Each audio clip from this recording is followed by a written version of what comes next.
نحمدہ ونصلی علی رسولہ الکریم اما بعد فاعوذ باللہ من الشیطان الرجیم بسم اللہ الرحمن الرحیم۔ سامعین و خاصمین شاذلی ایک بار پھر آپ لوگوں کی خدمت میں حاضر ہے۔ ہماری آج کی اس ویڈیو کا مقصد حاضر وقت کی جو معاملات ہیں یعنی ذوالحجہ کے حوالے سے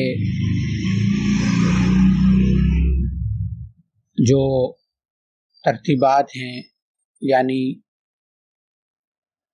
قربانی کے حوالے سے کچھ باتیں، عید کے حوالے سے کچھ باتیں، تھوڑا سا واقعہ بھی عرض کرنا چاہوں گا کہ ابراہیم علیہ السلام جب اسماعیل علیہ السلام کو لے کر جانے لگے تو شیطان نے ان کے اوپر کیسے وساوس ڈالے اور ان کا جو جوابات تھے وہ ایسے ہیں کہ انسان کا دل ایک دفعہ ہل جاتا ہے کہ کیسے ان لوگوں کو ایمان تھے کہ جب ان کو لے کر نکلے تو رستے میں کسی مقام پر اسماعیل علیہ السلام کو اکیلے دیکھ کر شیطان نے اسماعیل علیہ السلام کو کہا کہ تمہیں پتہ ہے تمہارا بابا تمہیں کہاں لے کے جا رہا ہے؟ تو فرمایا کہ کہاں لے کے جا رہا ہے؟ تو شیطان نے کہا کہ یہ تمہیں ذبح کرنے کے لیے لے کے جا رہے ہیں۔ تو اور اس کا حکم ان کو اللہ نے دیا ہے، تو وہ الفاظ کہ اگر اللہ نے حکم دیا ہے تو اللہ مجھے ضائع نہیں فرمائیں گے۔ اور پھر جب ذبح کرنے کے لیے لٹایا تو کہنے لگے کہ بابا جان میری اپنی آنکھوں پر پٹی باندھ لیں کہ کہیں مجھے دیکھ کر آپ کو رحم نہ آ جائے اور آپ کے ہاتھ نہ کانپ جائیں۔ وہ کسی نے کیا خوب فرمایا کہ سکھائے کس نے اسماعیل کو آداب فرزندی، کہ یہ جملہ کہنا کہ کہیں آپ کا ہاتھ کانپ نہ جائے، یہ بڑی ہی جو ہے نا دل اور گردے کی بات ہے۔ آج ہمیں دین اور اسلام کے لیے کچھ قربانی دینی پڑتی ہے، یا جب کہا جاتا ہے تو کیا ہم اپنے آپ کو اس چیز کہ کیا صرف ہم پر ہی دین اسلام پر چلنا فرض ہے، یا سارے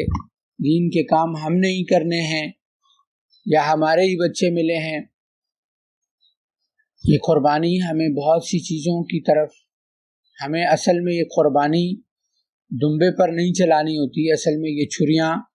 اپنے دل پر چلانی ہوتی ہیں، اپنی خواہشات پر چلانی ہوتی ہیں، اور جو بیماریاں ہمارے اندر حسد اور بغض کی پیدا ہوئی ہوتی ہیں ان پر چلانی ہوتی ہیں، کہ ان کے اوپر چلا کر اس گوشت کو ہم اپنے ان عزیز و اقارب جو ہم سے خفا ہیں، ناراض ہیں، یا جن سے ہم خفا ہیں، ناراض ہیں، ایک دوسرے کو معاف کر کے ان سے ملنا ملانا، اور ان کے ذریعے ان کے گھروں میں ہدیتاً تحفتاً اس گوشت کو بھجوانا، تاکہ ان کے ساتھ میل ملاپ، اپنے پڑوسیوں کو دینا تاکہ ان کے ساتھ تعلقات بحال ہوں، کیونکہ چھوٹی چھوٹی چیزوں کے اوپر ہم نے اپنے تعلقات کو خراب کیا ہوا ہے۔ ہم نے نہیں بولنا، یہ ہوا تھا اس لیے نہیں بولنا، اس نے مجھے اپنی شادی پہ نہیں بلایا، اس نے اپنی فلاں چیز پہ نہیں بلایا، ان چھوٹی چھوٹی چیزوں کے اوپر ہم ایک دوسروں سے ناراض ہیں۔ یہ چھریاں ان حسد، اس بغض، اس ناراضگی پہ چلانا ہے۔ صرف یہ دمبے گائے بکرے اونٹ پر نہیں چلانی، ہم نے اپنی ہر خواہش پر، اپنی ہر مرضی پر اس چھری کو چلانا ہے، اور جب ہم ان پر چلائیں گے اللہ رب العزت ہم سے بہت راضی ہو جائیں گے، اور ہماری دنیا اور آخرت کے تمام نظاموں کو اللہ بنا دیں گے۔ اللہ ہم سب کو عمل کی توفیق عطا فرمائے، اور آج کا روزہ جن لوگوں نے رکھا اللہ قبول فرمائے۔ فرمایا یہ جو روزہ رکھتا ہے اس کے 1 سال کے پچھلے اور 1 سال کے اگلے گناہ اللہ معاف فرماتا ہے، اور ان راتوں کی عبادت بھی افضل ہے۔ ہر رات لیلۃ القدر کی رات تھی، اللہ جنہوں نے عبادتیں کی اللہ قبول فرمائے، جو کرنا چاہتے تھے نہیں کر پائے اللہ ان کی نیت کے بقدر ان کو ثواب عطا فرمائے۔ اور عید کا موقع خوشی کا موقع ہوتا ہے، اس موقع پر ہر ایک کو یہ چیز کوشش کرنی چاہیے کہ میرے آگے پیچھے میرے جتنے غریب رشتہ دار ہیں میں نے ان کی مدد کی، میں ان کے پاس گیا، غریب دوست ہیں، غریب محلے دار ہیں، ہم نے کپڑے بنوائے، تو کیا ہمارے غریب دوستوں نے، رشتہ داروں نے، محلے والوں نے، کیا انہوں نے بھی کچھ ایسا سسٹم کیا؟ کیا ان کے ہاں بھی یہ ترتیبات چلی؟ کہیں کوئی بھوکا تو نہیں ہے، کہیں کوئی پیاسا تو نہیں ہے، کہیں کسی کی ضرورت ایسی جو پوری نہیں ہو رہی؟ ہمیں ہر ایک کا خیال کرنا ہے، ہمیں صحابہ کی اس ترتیب پہ چلنا ہے کہ جس ترتیب پہ وہ ایک سری سر تھا بکرے کا، وہ کسی ایک صحابی کے پاس آیا تو انہوں نے کہا ہو سکتا ہے میرے ساتھ والا ہمسایہ بھوکا ہو، تو گھومتے گھومتے 7 صحابہ کے گھروں سے گھوم کے پھر اسی کے گھر میں آئے۔ تو ہمارے اندر وہ جذبہ تو نہیں پیدا ہو سکتا، لیکن اس کی ادنا درجے میں ہی ہم کم سے کم خیال کر لیں کہ جو کم سے کم اضافی چیزیں ہیں وہ ہم ان غریبوں کو دے دیں۔ ویسے تو اصل تو یہ ہے، آپ صلی اللہ علیہ وسلم نے فرمایا جو اپنے لیے پسند کرو وہ اپنے بھائی کے لیے پسند کرو، تو کوشش تو یہ کریں کہ اعلیٰ چیز دیں، نہیں تو کم سے کم اتنا ہو کہ اضافی چیزوں کو دیں تاکہ کوئی بھی آدمی اس عید کی خیر سے محروم نہ ہو، اور عید سب کے لیے عید بن جائے۔